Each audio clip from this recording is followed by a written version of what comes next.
Okay, once again, welcome back to economics class. So, we are continuing the same chapter, that is chapter 1, definition and subject matter of economics. So, last time we covered factors of productions, also the four factors of production, that is land. So, we covered the definition of land and also the characteristics of land. Now in this video, let us understand what is labor. So, by labor we mean physical or mental effort exerted by individuals for the production of goods and services.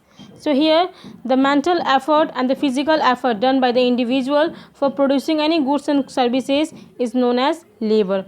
But it should be noted that any effort meant for pleasure or recreation is not to be regarded as labor. When any work is undertaken to earn money, it is regarded as labor in economics. So here it means that if the person is doing any work for his own pleasure, then it is not be regarded as labor. But the same person, if he is doing for earning money, then that is known as labor in economics. Characteristics of labor. Now, first characteristics of labor is that the laborer supplies labor. Here the laborer is a person and the labor is the labor power of that individual. So labor is produced by the laborer and it is sold by him in exchange of wages. So here labor is the labor power which is produced by the laborer, means that person, and that person laborer sold the labor power for getting the wages. So here labor supplies labor because laborer supplies labor because it is the labor power is supplied by the labor. Here even you can regarded labor power can be regarded as the commodity. It should be noted that laborer does not sell himself. Okay, he sell his capacity to work or labor power in lieu of wages. So for getting the wages, he supplies the labor power, not himself. However, in a slave society, okay, the laborer himself was bought and sold, but here labor is not sold. Okay, his labor power is being sold.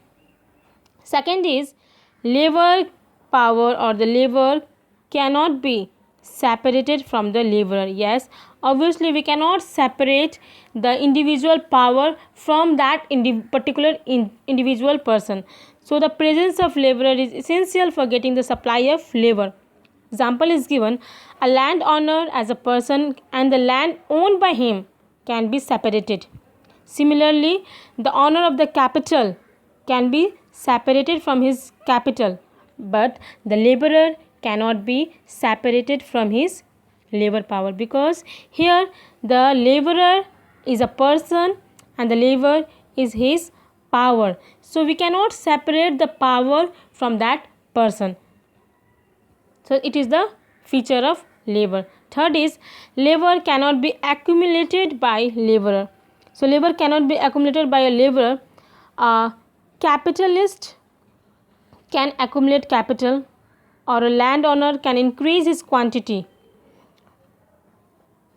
of land owned by him by purchasing more land, but the labor power cannot be accumulated by the worker. If the laborer does not work on a particular day, that day's work cannot be offered anymore.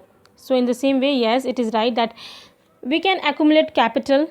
Okay, capitalist can accumulate capital, landowner can increase the land by purchasing it, but labor power cannot be accumulated. Now fourth is labor is not indestructible. It means that when the individual works for a longer period of time, his capacity to work is reduced. So in order to recover his capacity, the worker needs rest. He also requires sufficient quantities of food. It means that by providing the laborer with sufficient food and adequate leisure, it is possible to keep the supply of labor intact continuously. So however, when the laborer becomes old or infirm, or when the laborer becomes ill, his capacity to supply labor naturally decreases. So that's why labor is not indestructible. It means labor can be destroyed if he or she is not given food or not given the rest. Thank you. Hope you all understood.